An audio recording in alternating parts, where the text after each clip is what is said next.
So, welcome back, everyone. This is episode 2 of Cross Country, and today we are doing.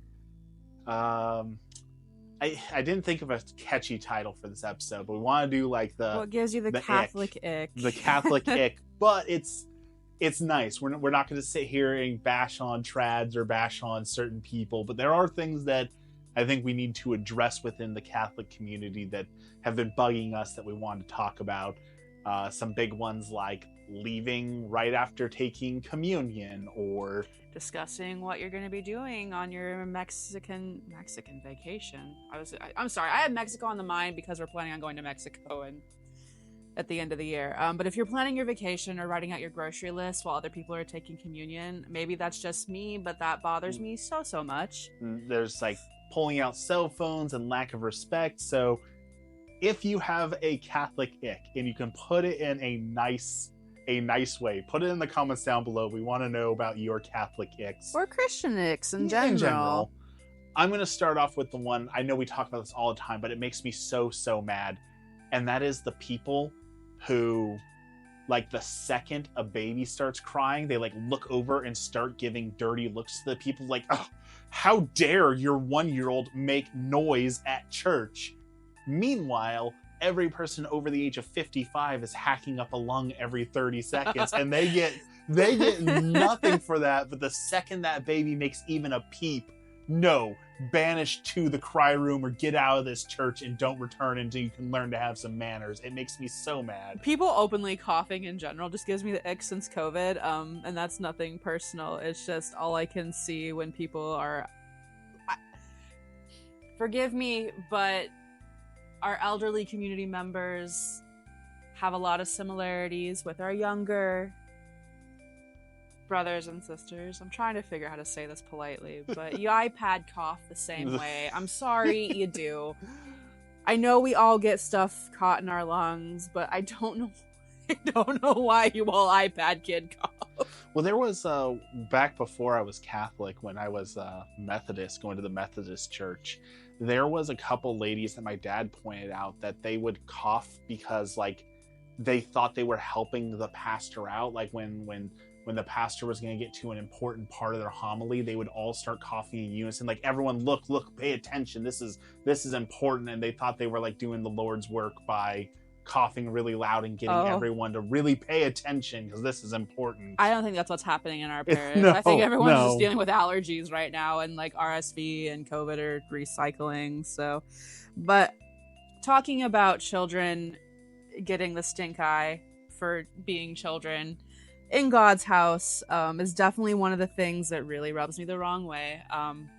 Just because, at least in our formation, we were taught that the sound of children means that the church is growing, the church is doing good, and we're bringing in new members. And a child's laughter is never a bad thing. No. And again, I'm going to try and execute this experience as gracefully and politely as I can.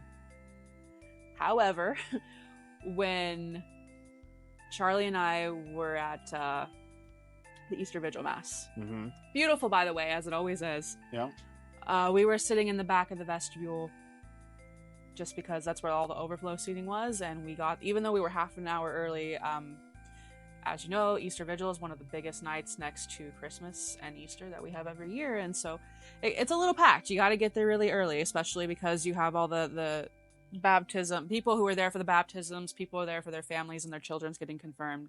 There's a lot of extra people there that probably wouldn't typically be there during an ordinary mass, which is another problem, but we'll get to that. There was just this lady who was sitting behind us, and this gentleman and his daughter who seemed to be developmentally disabled in front of us. And she was very hyperactive, very talkative. She looked to be about 2. And had no activities with her, and that, that's just an own personal thing. If you're going to bring your kid to church and they don't really understand why they're there, I'm an adult, I get bored. I can't imagine a 2-year-old who has no concept of what's even happening just having to be there for an hour. That's agonizing. she's doing the best she can. And her father's trying to keep her quiet, but she's too, and there's a lot of people, there's a lot going on. It's Easter night, and this lady behind me was just loudly shushing her. First of all, 2-year-olds don't really respond to that. They don't understand the social implications of someone angrily shushing them. And she just kept doing that. And as Charlie knows, hypocrisy really bothers me. And this person was complaining about everyone around her. Everything and everybody. They breathed wrong, she complained. They opened the door behind us, she complained. During communion, she complained because someone, actually our RCIA director, got up and was going and getting something for the baptisms and had to go out the exit door to get those things. She complained. I don't think she was a regular parishioner, so I don't think that she recognized who some of these people were that were running around doing the things for the Easter Vigil.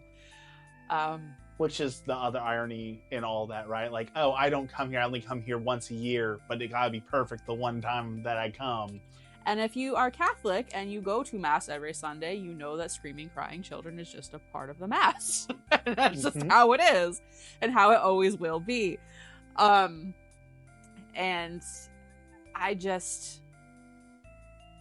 gave up anger for Lent, and I was getting to the point where I was getting so mad that I thought I wasn't going to be able to take communion on Easter Vigil. I had just gone to confession. And I started praying, and I was just like, just, God, take my temper down, just let me not react the way that I want to react to this woman. And I was petty. I'm not gonna lie, I'm not proud of it, but she kept talking. I sang louder. We were singing the Lord's Prayer. I sang over her. I'm not proud of it, but I'm also not sorry. She was being really rude, and it's just, it was a compilation of behaviors in the context. Again, we're there for Easter. We're there for Christ, rising, and just everything that Easter means to us as Catholics and as Christians. And it was mind-boggling. Just, you couldn't have saved any of that commentary internally and then complained about it like normal people out in the parking lot. I think for a lot of people, it's an event. It's, like I said, we go to, not we, but these people come to Mass on Christmas and Easter, and they expect the theatricals, right? They want to be perfect. Like, I'm coming, I'm spending my holiday away from home to come here to this church, so it needs to be perfect. And that's just it's unrealistic. It's unrealistic, and it's so antithetical to the faith, right? I'm making time for God this once, so he better, deliver, he better make it good, because... Well, and it was the way that it was happening too. Like, the little girl, she was vocal from point A to point Z. Yeah. The whole way through. Totally fine. She was doing what she was doing. She wasn't interrupting the father because she was in the vestibule. So I understand it's frustrating. I'm not gonna say that I'm not gonna get on a high horse and say, oh no, crying kids don't bother me. It doesn't bother me. But I also have sound sensitivities, so at a certain point, it does overstimulate me. But that's my problem, not hers. And it was just the fact that she was shushing this girl, and then as Father Gary was doing the baptisms, she was talking. As Father was delivering communion, talking. And I was like, why do you get to interrupt the Mass, but this child who's not doing it intentionally, and you have the wherewithal to be like, hey, maybe I shouldn't be doing this now, and she doesn't have that, but you do, you're an adult, you should know better. And that's what frustrated me.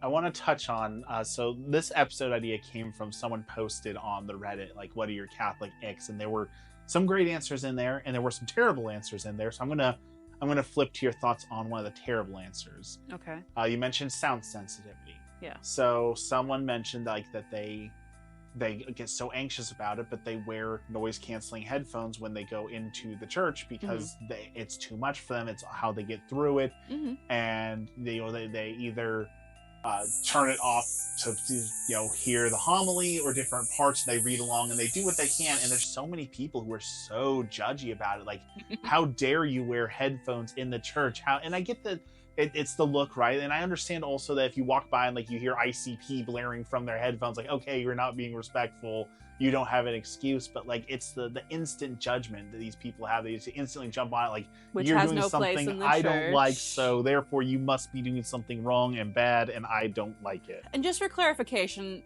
I wasn't judging the lady in the back. I was just very much annoyed. She was very, very much testing our patience. Yeah. And I'm not saying that I haven't talked in church, y'all. Like, I'm guilty of it too. I'm just trying to be better of it, more cognizant of we're going into our Father's house. This is a reverent place, and we really shouldn't be discussing what we're going to be getting at Chipotle in 2 hours. It's really not necessary to do. You can't have an hour of silence. An hour of silence. An hour of reverence for God.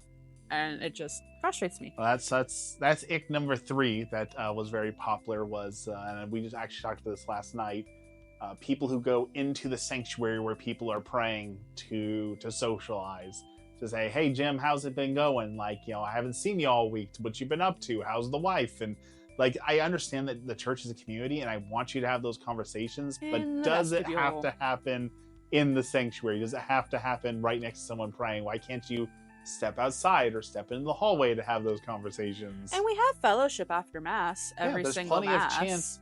And that's, I mean, we're guilty of that, right? We don't partake in the fellowship. We're those Catholics who zoom out right afterwards. And that is something that is a challenge for us. We're not as connected to our community as maybe we should be. We're connected to our community in other ways. And I'm not saying...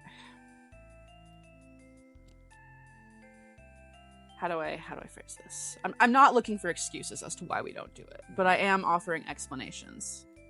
We both work 45 hours a week. I'm an introvert. Charlie over here can, for the most part, go to these functions and be la la la la, I love people. Yeah. I can talk to you for 7 hours. I am incapable of doing that. I'm incapable. And I know that some people are going to listen to this and be like, oh, well, you're just being a baby, suck it up. I have boundaries and I'm keeping them. Mm-hmm. And people don't know what my struggles are. They don't know what I'm dealing with on that particular day. And I'm going to do what's best for me. And God knows what I'm doing. God knows my intent. So I'm not worried about it. I dig it. All right, let's do another controversial ick. Also, we can't eat sugar, and it's always coffee and donuts. Can't have the donuts. Cell phones. Some people absolutely hate to see cell phones in the sanctuary. Okay. Our home parish, in fact, has a little note that says, please put your cell phones away, help us keep an air of reverence. Yeah. There's the people like, well, I need my phone to follow along. But the other people say, well, that's why you have the missal. You don't need your phone to follow along. It's all written out for you already. How do you feel on this? Is it right? Is it wrong? Cell phones in the sanctuary. I'll come back to that. I realize I didn't answer. You asked for my opinion on the headphones in church. I'm one of the individuals that wears headphones to church sometimes. Granted, I'm not listening to ICP. Usually I have the rosary going, or I have the Mass itself pre-recorded either from Father Mike Schmitz or I think it's Daily Catholic Mass, it's Canadian network. Mm-hmm. Usually I have one of those going in the background. So I am participating in the Mass. We go and have been going for 2.5 years. We have it pretty down pat. I know when we're kneeling. I know when the prayers are being said. I know the first reading, the second reading, when the gospel's being done. We know. Mm-hmm. And there have been times where I have not had my medication and I can't do it. And so I have to have noise canceling headphones in, and I can't say this politely. It's not your problem. It's not your business. Mm-hmm. It's not affecting you. It's not affecting how you pray. It's not affecting how you worship. And it's not your business. If they're being respectful, if they're being reverent, just leave them alone. Just leave them alone. I wear AirPods and I wear my hair down and my veil over it, so you can't see. But that isn't an option for everybody. No, a lot of the younger kids wear like the big headphones that are obvious, but that's because they're noise noise canceling. Yeah, and it's weird. And for me, it's a safety thing. I have to be able to hear just a little bit, but it seems like our community, not our community, but as a whole, the Catholicism, Christianity has lost the grace of giving people the benefit of the doubt. That when you see someone doing something, whether it be on your cell phone, oh, maybe they're looking up a prayer, maybe they're looking up something good. Maybe not, but why are we jumping to the worst case scenario? Oh, they have noise canceling headphones, and it's not, oh, maybe they need that, or they're using this time to pray with God and really concentrating. It's always they're trying to be disrespectful, they're doing something wrong. We've just lost that little bit of grace we used to offer people. We do. And coming back to the cell phones. Mm-hmm. I personally do not bring mine into Mass. I have ADHD, distractions. If that phone is in there, I understand I have no self-control. I'm going to be messing around on it. I know that about myself. So it stays in the car. I don't bring it in. I don't bring anything in usually. There have been times where we've gotten to Mass maybe an hour early just because we were anticipating confession lines to be longer than they were. And we're like, well, we're here. Yep. So sometimes I'll cross-stitch in the pews. I do that prayerfully, though. And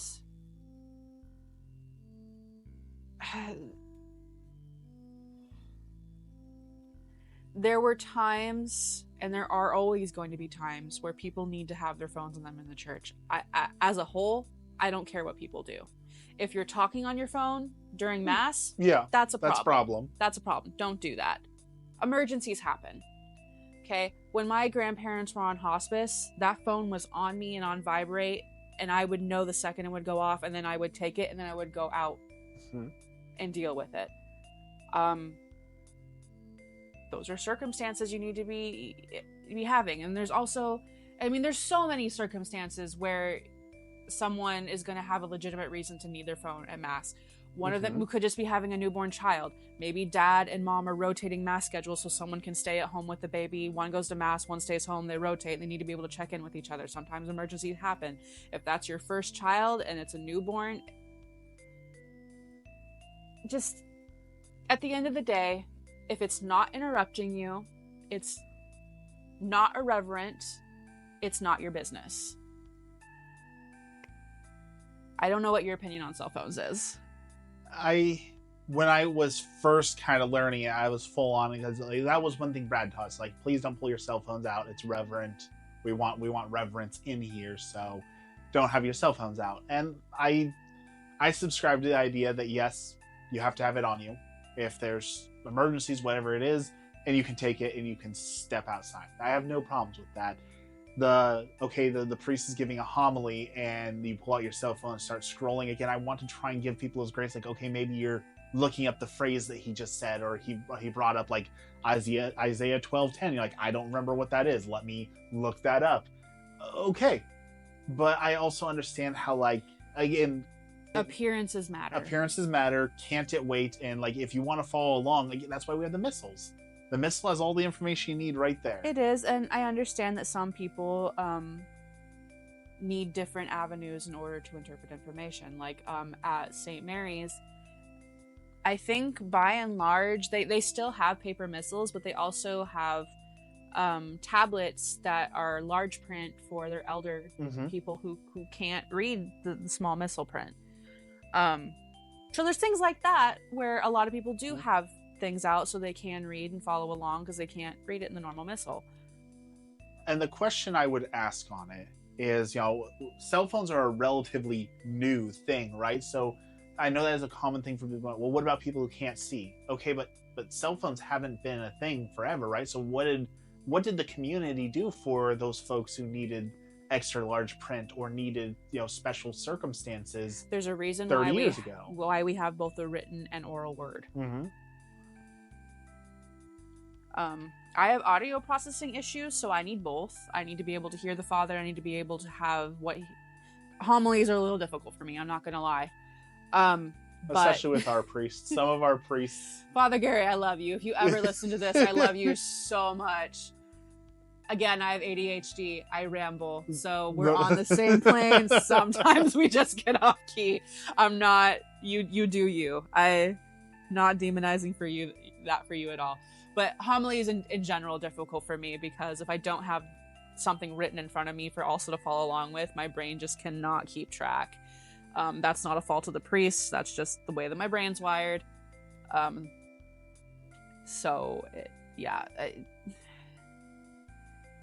All right, next Catholic Ick on the list. This is actually just directly related to what you just said. Okay. This is one frustration that I have, and this does usually come from the trad community. So, especially on Reddit, which, Reddit's not always the biggest representation of the faith. It's usually just a loud, very subset group of people. So, disclaimer. The people who go on there and every day someone posts, my pastor, my priest told a joke during the homily. Should I report him? Is this liturgical abuse? He took 2 breaths instead of 3. Should I report him for liturgical abuse? He chose to do the Alleluia instead of reading this. Is this liturgical abuse? And I understand that you're bringing that up because you care so much for the Mass and you want the Mass to be perfect. Yes, but sometimes I feel like you're being a little bit of a control freak and power trippy. It is. And I love, again, Father Gary, wonderful. He rambles a little bit. Sometimes his homilies his jokes are always on point though. The homily doesn't always you start at point A and then you end up at point B. How does that relate to what we were talking about? Okay, maybe we got a little lost along the way, but it's still overall a good, enjoyable experience. He's personal, he's loving, he's trying to guide his flock, and he loves telling jokes. And I can't imagine someone being so upset that their priest told a joke that they would consider going to the archdiocese and complaining about liturgical abuse because jokes don't belong in the homily. I just want to offer an alternative point of view for anyone listening who is also very rigid about how the Mass is supposed to be done. And I just want you to take a look at how you evangelize and how fortuitous and how successful you've been with that evangelization. We catch more flies with honey than vinegar. The laughter disarms people from a lot of religious trauma. And going into a very rigid, I don't remember what denomination is very hellfire, brimstone, that works for some people, not most. People tend to lean more towards what they can identify with, and that's humor, that's humility, and that's understanding that we all mess up, we're in a hospital for sinners, and nobody's perfect. And one of the things that I see a lot, especially on the Catholic subreddit and within the community as a whole, as everyone is, not everyone, a large group of people, and maybe it's just a vocal minority, I don't know, but a large portion of people are just I don't have another term for it, but I want just straight edge Catholics.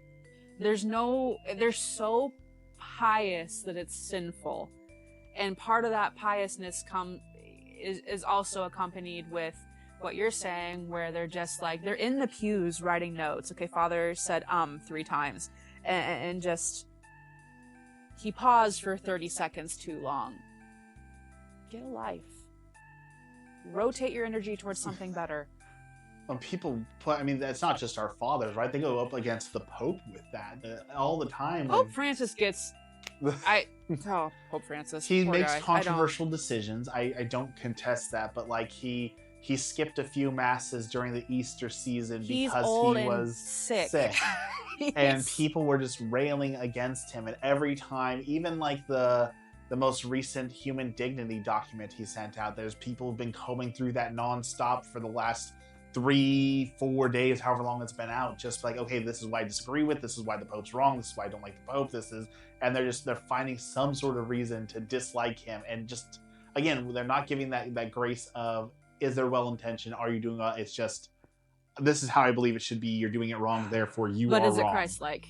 Oh, absolutely not. My brother in Christ, is it Christ-like? Yeah. I can't be mean. Sorry, All right, next one, the big one, the one that started this whole conversation. Leaving Mass after taking communion. Sir, why? Why do you... Someone please explain to me. I understand emergencies. I understand sometimes we have a flight to catch. I'm not irrational or indifferent to people's needs. I just want to say that. But for those of you who don't, why? Why? You can't wait an extra 5 minutes? Is lovingly referred to as the Judas Shuffle for a reason. There was a priest who combated this by having the altar servers carry candles out whenever you saw someone leave, to follow them out with a candle, because you're still carrying the host within you. You are still a tabernacle for the Lord, so you're owed that reverence. And apparently that really embarrassed people, and they got really upset. And again, we understand emergencies, but like on Easter, I would say 30, 40, 50 people left. You're telling me all 50 people just happen to have a simultaneous emergency at once? Like, again, I don't want to be a hypocrite. We're just talking about, giving people the benefit of the doubt. I don't see any statistical possibility that it just so happens every week these people have an emergency right at communion time. I was just thinking how that if our parish was ever to institute that, how that would work, because we've been going to Queen of Peace just because of scheduling, and the altar boys and girls, they from what I've been seeing is that they switch out, but there's these two little girls. They're just the most adorable things. And I'm trying to imagine that if they were given that role to just keep their eyes on people leaving Mass after communion, if you just have a little girl chasing after you and be like, sir, Jesus wants you to come back, and you just grab him by the hand and just like, slowly.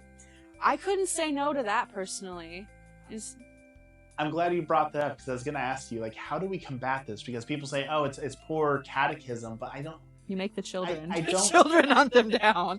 I don't think that it's a lack of education at this point. It seems to be very much just putting your needs before God's. I've given God my 55 minutes. I don't want to give him the full hour. I don't think any more education is going to change that. I hate to say, I know guilting might, but do we really want to guilt people into the seats? Some people need it. Like I said, evangelization is difficult. Some people react better to tough love. Not everybody, but some people react better to tough love. And some people need it. Well, if the tough love was an example given was, if the priest said, I saw you leaving early last week, so I'm denying you communion this week because you didn't properly respect it. I don't know how I feel about that. I do think it would be hilarious for Father Gary to... I can see him doing this too. Because, like, people will legitimately... I've seen people in line, and they'll take it, and they'll just take it on the tongue really quickly and just like... And then out the door. And just... She did the sign of the cross for people who can't see. Oh, yeah, sorry. They're just, they take it and they do, in the name of the Father, Son, Holy Spirit, and they're just like, I'm out. And Father Gary, I'd take them. I'd see them, like, because I imagine that it's the same people every week. Yeah. And you kind of get acclimated to who's doing it and who's not. And he's seeing, because he's up there at the altar, so he can see who's not coming back to the pews. And so... Father Gary is not shy, and I'm trying to take the pettiness out of this, but I just think that it would be humbling and righteous to him to be like, hey, Bob Doe, where you going, buddy? Where you going? Jesus ain't done yet. And then the entire parish just whips their head around and be like, yeah, where you going, Bob? And sometimes public humiliation works. I'm just... Just saying. Just saying. All right.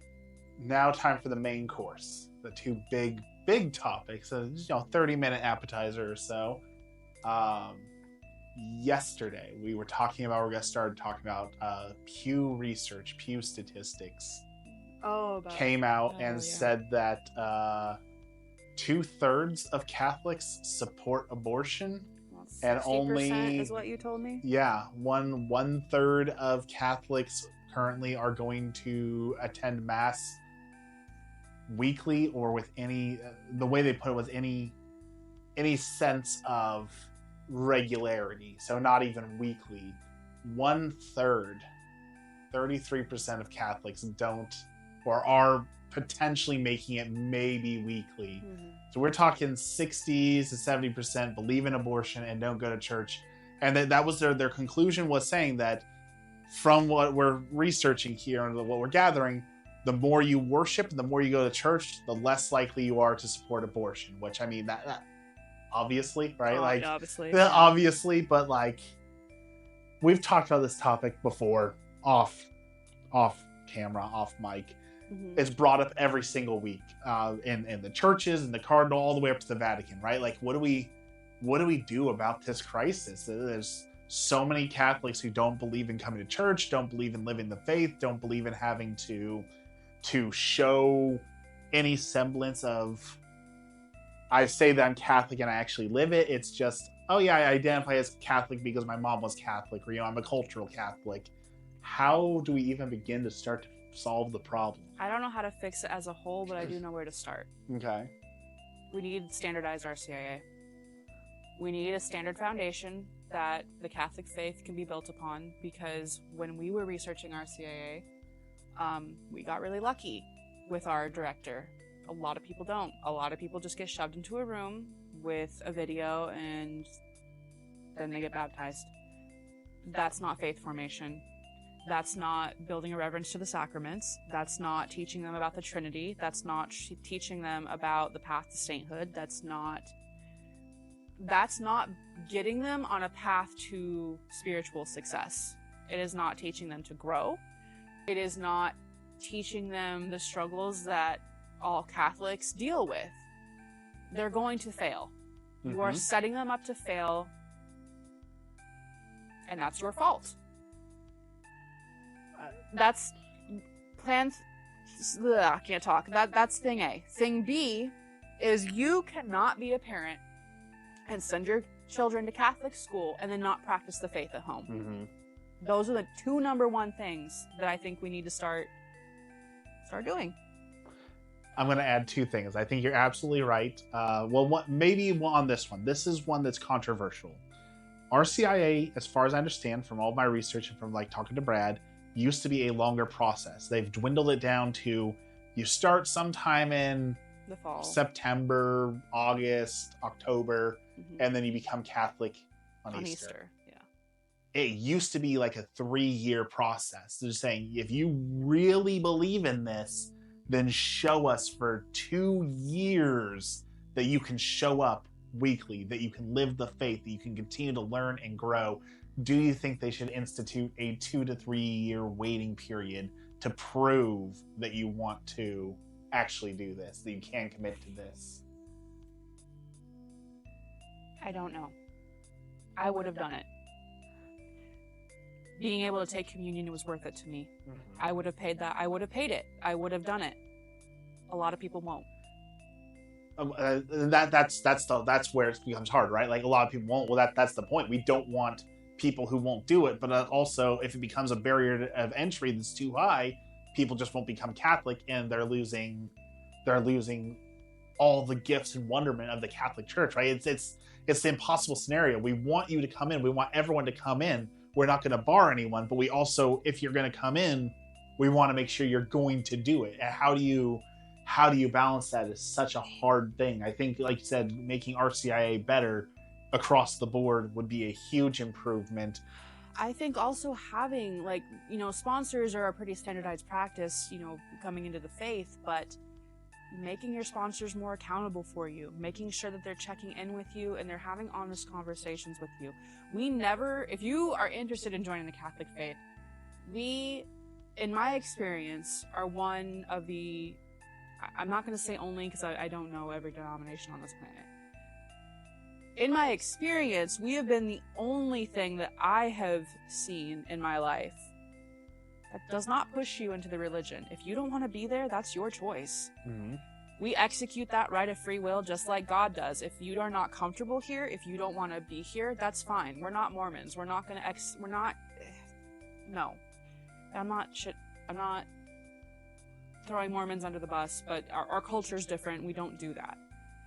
And we're not going to hunt you down. We're not going to come to your house. We're not going to be like, hey, you signed up. Where you at? I haven't seen you at mass. Where you been?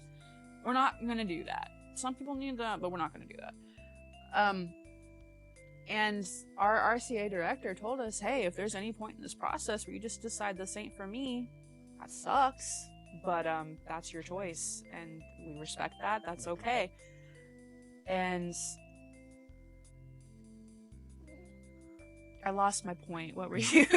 I get that RCIA is also already a big commitment. Like, part of the reason that I wasn't Catholic for 6-7 years was because our RCIA class fell when I was working. It was literally impossible for me to do it. And people say, oh, well, you know, if it truly mattered, you would have. No, I had no way to change my schedule. Like, I had no way to attend RCIA to the classes I asked about. And then there was also, like, the experience. There was one church that we went to, I won't name them, Mm-hmm. but when I went in for RCIA, I told them that I was concerned about being able to show up because of these things.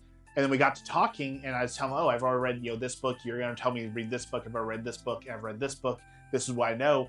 And at that point, the RCIA director was like, well, it's possible you might be able to just skip the RCIA process and join because you've already done so much research. I knew nothing at that point. I was an arrogant, terrible Catholic. And if I would have just been allowed in, that foundation would have failed within a year. To kind of illustrate, you were still doing tarot card readings. Mm-hmm. We were still doing pretty fervent ghost hunting. I wasn't Catholic or Catholic seeking at the time, so it didn't matter to me. But very poor catechesis on their part. It was a bad judgment call, and I understand that he only got like a 10 minutes, you know, snippet of me. Mm-hmm. But that's his job, right? Is to say, okay, that 10 minutes was good, but is that good enough? And looking back on it, I'm glad that I walked away and said, no, that's not right. I need to go through the classes. I'm definitely glad it all worked out, but I also understand that there's some people who will say, oh man, I have to go to classes, then it's not for me. And they miss out on Jesus. They miss out on all the fulfillment and that relationship, because 9 months is a lot to ask for. And if we bump it up to 3 years, we're going to keep a lot of people out. And again, we want people who are dedicated to it, but also how many people won't join just because of that? I'm not gonna lie, it was a frustration when I had decided that Catholicism was the truth. Mm-hmm. And I was like, okay, yes, please, let's do this. And then I was told no. That sucked. Mm-hmm. I wouldn't have traded it. And I remember very poignantly, Brad had taken us into his office because part of the RCIA process, and I don't know if it's like it for everybody else, but for us, he did individual check-ins. Everyone should get that. But They should, because they want to see, okay, what are you struggling with? What don't you understand? Do you still want to be Catholic? Do you not? Tell me why. And it's not like the Scientologists, like, oh, you don't want to be Catholic? Tell me why. And then they just go down the list of, these are the reasons why you're wrong. And yes, he does correct misinformation, but he's not going to be... We're not a cult. We don't care if we care if you're there because we want you to not go to hell, but like... I hope what I'm saying is making sense, but... Anyway, we were in Brad's office, and he very poignantly said, when I was experiencing difficulties, because we had gone in, and I ended up bursting into tears in his office. And I told Cooper that, or Charlie over here, that, because I was trying to cry, not trying, but I was crying during Mass today too. I was like, my handle on Reddit was given to me as Spooky Little Catholic, but I just need to be the crying Catholic. Burst into tears in his office because there were very certain points of our belief system that I was struggling with. Abortion was one, in terms of rape victims keeping the children and not aborting them. I struggle with that. I still struggle with that. Mm-hmm.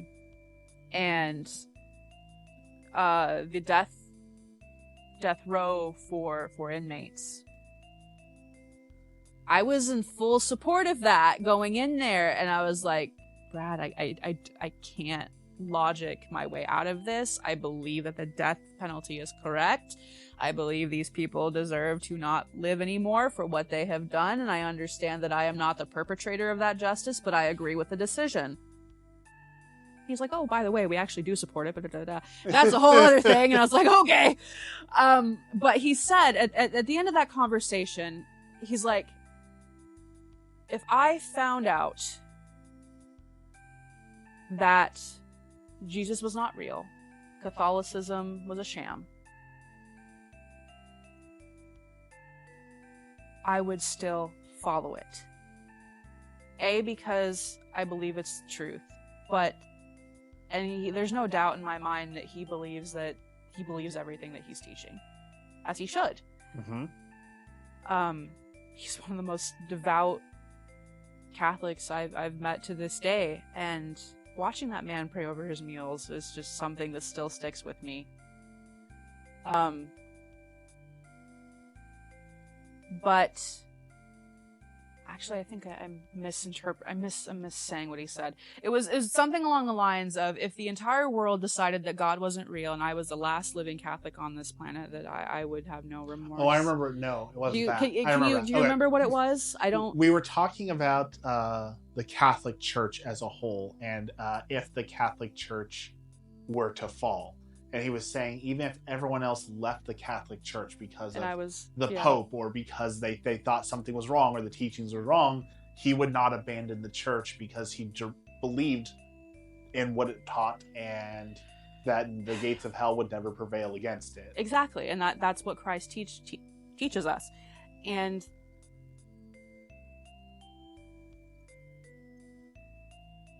I'm trying to organize my thoughts around this because that stuck with me so much. And that I believe with my heart of hearts that Catholicism is the correct and right path.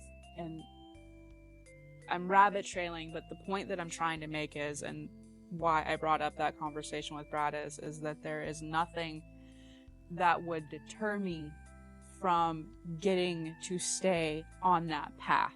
So if it was a 5-year class commitment, okay, let's do it. We're doing it. If that's what it takes to have a relationship with God. I'm not even talking about getting in heaven, but having an open relationship with God. I'm doing it. And again, it comes back to, if you do not have a relationship with Christ, none of this matters. Mm-hmm. I equate my relationship with God with the relationship that I have with you, as married couples should. Meaning that I love God more, if not on the same, that's something else I struggle with. Because I love this man sitting next to me more than life itself. And so it's hard to conceptualize how do I love God more than that? Because I don't know how. Well, that is conversation I know that's happened in your family between certain family members, and it's really hard to hear. Like, it is really hard if you don't love God at that level, if you're not there yet, to hear your spouse say, yeah, I love you, but I love God more, like, you're always going to be second to me, that's a really hard thing to hear. You told me that once. And I'm guilty of it. I'm guilty of it. I don't blame you for it, but I hated you for it then. it's the truth, right? Like that's the truth we're supposed to live, but it is. But with someone with low self-esteem issues and abandonment issues, that was a very hard thing to hear. There's probably a nicer way to say it. If anyone out there knows a nicer way to say that, that is the truth, right? My job was to bring you to God, and I did that. Thanks God, we got one on the board. But at the same time, that love of God is eternal and forever. And it's one of those things, and like I've been struggling with God lately because I've been mad at God lately for a lot of reasons I don't really care to get into. But that doesn't mean I love him less. That doesn't mean I want to not please him less. I'm a very petty person, and there are times in our marriage, and I've been trying to be better about it, where I get petty and passive aggressive. I do that with God sometimes. Is it good? No. Is it human? Yes. Am I working on it? Trying. But I want to spend time with that person. And again, we treat it like a marriage. I want to spend time with that person. I want to please that person. I want to grow and be better for that person. I want to please that person. And until you get to that point and you have that relationship, nothing that the Catholic Church teaches is going to resonate with you as well. It's not going to stick. It's not going to feel like it matters. It's going to feel pointless. And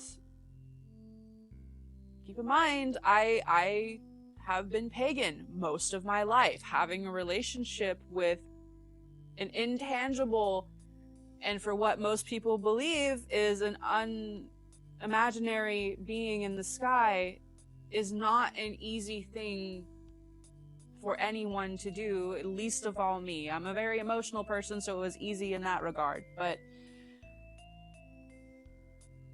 I'm a firm believer is that you need to develop that relationship first, and it starts with prayer, and you need to do that, otherwise nothing's gonna fit.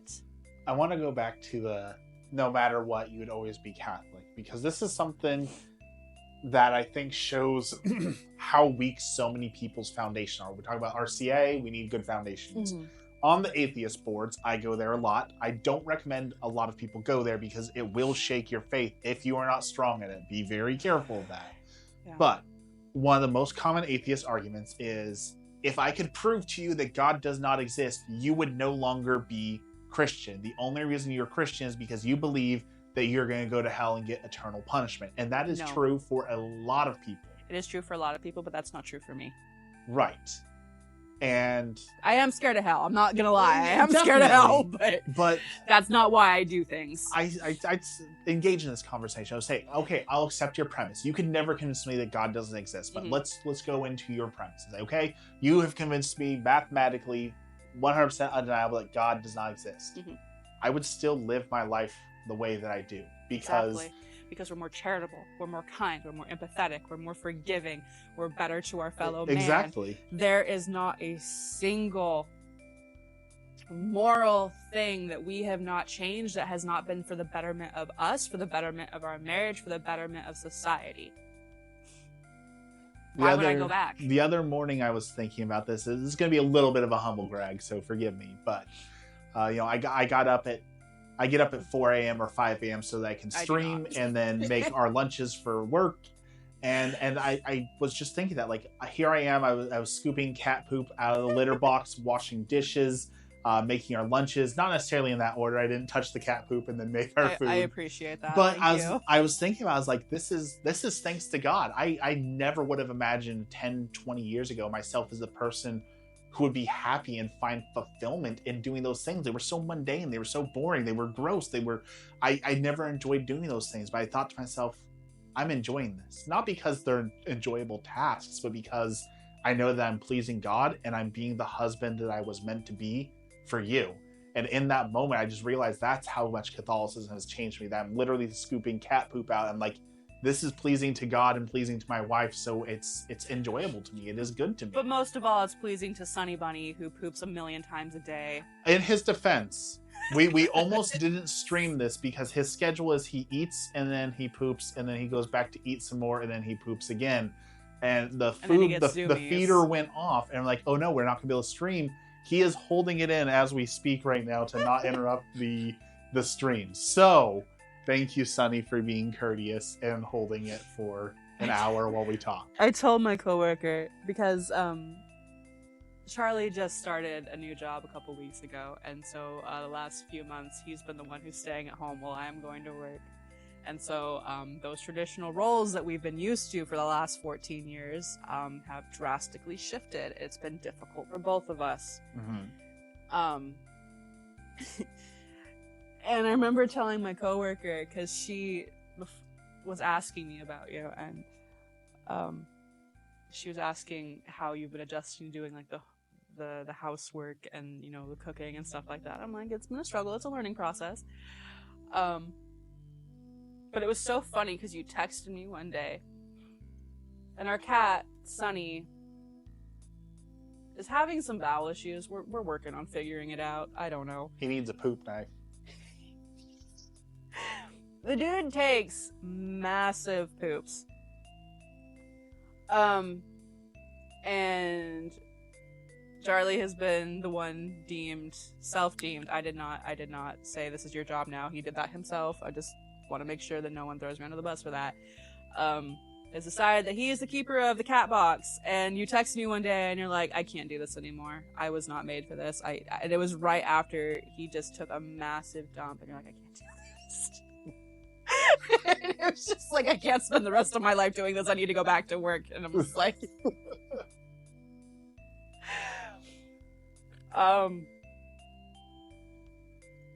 but we also, the things we do for that cat. We're gonna move away from cat poop and Yeah. onto the last topic. This is something we actually discovered last night. Well, if I think it's the route you're going, you already knew. I didn't, but well, partially. So, someone posted on the Catholic forum that the St. Jude Candle Company, which is not affiliated with St. Jude Hospital, as far as I could tell, they're just a company who called themselves St. Jude Candle Company. Mm-hmm. They were shipping out Santa Muerta candles with their other prayer candles, and it was super disappointing because it turns out, and as I was researching it, a lot of companies that make Catholic prayer candles, they just say, oh, well, we're already making candles. We might as well make money and sell them also to occult and magic shops. So they make Santa Muerta candles and other general pagan candles and kind of ship them all together. And it was such a betrayal of trust that, like, I thought the St. Jude Candle Company was a Catholic company. You would St. think. Jude obviously got a little bamboozled on that. So check your candle company, apparently, because some of them are dealing. And I get the whole conversation, like, every company's evil to a degree, and material cooperation with evil versus just cooperating with evil because we have to. Still, it was really frustrating to find out that a candle company that I thought I could trust broke that trust. But we learned about Santa Muerta. I already knew, but do you want to talk a little bit about that? Yeah, before I get into that, just so for those of you at least in the Marion County, Oregon area, if you need reputable Catholic items, whether it be candles, veils, rosaries, whatever the case may be, there's a little Catholic store in downtown Salem run by, well, at least the woman that's always in there. I don't know if she owns the shop, but she's always really sweet. They have a lot of stuff in there, but just to kind of plug Mount Angel Abbey, they also sell candles. Their monks hand pour their candles. So if you want to support actual Catholic companies, especially local small businesses like Mount Angel Abbey, I'm sure they would appreciate, their seminarians and their priests would appreciate the business, because that money goes to help make priests and sending priests out into the world, and it also helps, the seminarians, and it helps the Mount Angel community, because the monks go out and they do community things in the area. Not local, but Rugged Rosaries. I love Rugged Rosaries, zero complaints. And then Charlie did a deep dive on the Catholic company last night, and they seem to be They seem to be Catholic. They seem to be Catholic Thank at the bare goodness minimum. the Catholic company is Catholic. So those are a few places that are good. Santa Muerte. So my family is pretty much a 50-50 mix of Mexican and Norwegian. And aspects of my Hispanic culture in my family have never leaned towards Catholicism, and so there's a lot of cultural things that I've been exposed to that I've never really thought twice of. There's a million saints. I can't count them all in one name, so I just heard Santa Muerte. Oh yeah, Saint Death. Okay, I'm sure that there's a patron saint for that. It's not Santa Muerte, it's Saint Joseph. I learned that last night. Santa Muerte, I was always under the impression, and this is my own fault for never researching it, because I never felt the need to, because Santa Muerte, you would think that I would be more pulled towards it just because I love Halloween, I love all things death and spooky, but that just wasn't it. I thought she was real. She is not. She is a made-up thing for people who do not feel like they are deserving of God's love, and I think that's really crappy and on a whole other spectrum. But it was something that really hit me deep, because all of the imagery that I had seen of Santa Muerte was akin to a skeletal virgin of our Holy Mother. And so I had always understood Santa Muerte loosely to be another version of Mary. And what I mean by that is that we have Our Lady of Guadalupe, we have Our Lady of the Sea and the Stars, and I mean that's all Virgin Mary, but she's called by different names. So I just assumed that was one of them. And it's not. It's a death cult that has loose Catholic reigns that the Catholic Church has said, no, nay, don't do that. We don't condone that. And there are altars that people erect to Santa Muerte. Again, a fictional goddess that people have decided that they're going to worship instead of God because they feel unworthy, whether because it's a lot of prostitutes that believe that they're too dirty, too unclean, too messed up to be worthy of God's mercy and forgiveness, which is absolutely untrue. It's also very common for the drug cartels. I was reading last night. People who are in the drug cartel. It's also very common for members of the LGBTQIA+ to gravitate towards her. I'm still learning. This is something I learned like 15 hours ago, so there's a lot for me to unpack there. But I was really upset by the imagery of our Holy Mother being used for that. It's blasphemous. It's unholy, and I'm not okay with it.